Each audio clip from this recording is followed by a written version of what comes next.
So what I'd be looking for from you is on a Monday when Vicky posts, the first job on Monday will become, she's got tasks to do finance-wise, but really it's KPI time. It's, all right, here's what happened last week.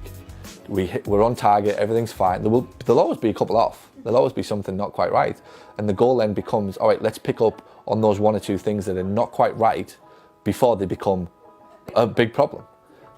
So all I'm trying to do is go, okay, she'll tag you in and go, Jess, last week's no-show cancel was 96. Everything's good. Maybe it's just, make sure it's good. Or Jess, it was 93, which means 7% we're out of zone. What do we need to do? Can you just go around, talk to everybody about texts, talk to the physios about what are they doing? It's as much a physio issue as it is front desk issue. Are you doing enough in your care plans? Are you communicating right? Can you find any patients? Can you find any consistency between a physio that the patient had last time and the no-show that happened this time? So if you're finding we're going to have 2 new physios starting, you're going to see it happen where you're going to be able to step in and go, listen, like 6 out of 10 of the patients had their last session with you, then didn't come in for the next one. Do you need to get some help off Johnny or Jordan or whoever about the importance of coming to the next session, and so on. So it's not your fault at all.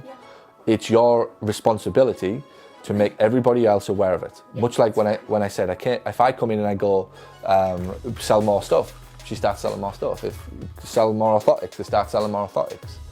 Amy, get the newspaper ads going, she gets the newspaper ads going. I don't really have to do much, I just bring her focus and attention to it. And really, that's 9/10 of the law. If you have a decent script and a decent process underneath it, it's fine. Better said is, you could have the best process and script in the world, but if nobody's got their focus and attention on it, it's not going to get used in any way, shape or form. So that's all we're trying to do, is just bring a new level of, we've monitored it in the past, but just bring a completely new level of accountability to the business. So my question back is, well, how can we mitigate that risk down? And for me, it's on your calendar. And I'm talking to everybody the importance of using a calendar that doesn't just say 10:15 meeting with Paul. It says 9:45, prepare for meeting with Paul. So you can have a meeting with Paul that's worthwhile at 10:15. And it doesn't just say make sales calls. It says 9 o'clock on the first of every month repeatedly. Spend 1 hour double checking the forms are actually getting filled out.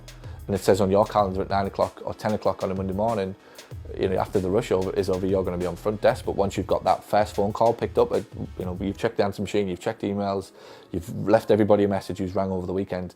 It might say 10:15.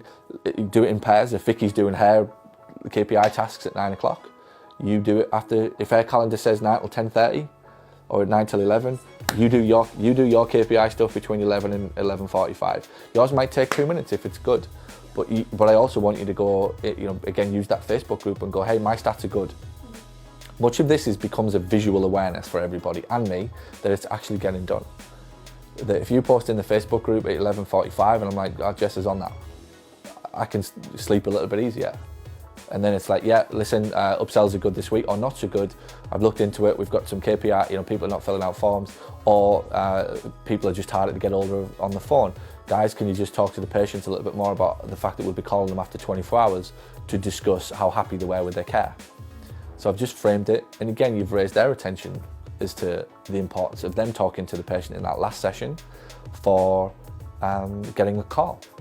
Are they doing that? Are they talking to the patients in the last session, saying, hey, look out for a call from Sarah in the next 24 hours. She'll just ask for a few bits of information on you, on the happiness and how happy you've been over the last couple of weeks since you've been with us. They'll be much more likely to answer the phone. So if you're struggling to get older people, don't just go, oh, well, nobody's answering the phone. But let's give them a reason to answer the phone. Thanks for watching this video. And if you found it helpful, and if you now find yourself thinking, I wonder what else this person can help me with, head over to paulgough.com/books, where you can find my best-selling books, which will show you how to add more profit to your practice. Or send an email to paul@paulgough.com to ask about how we can help you accelerate the growth and profitability of your clinic. And by the way, if you know anybody who would find this helpful, please share this video out. Thanks so much.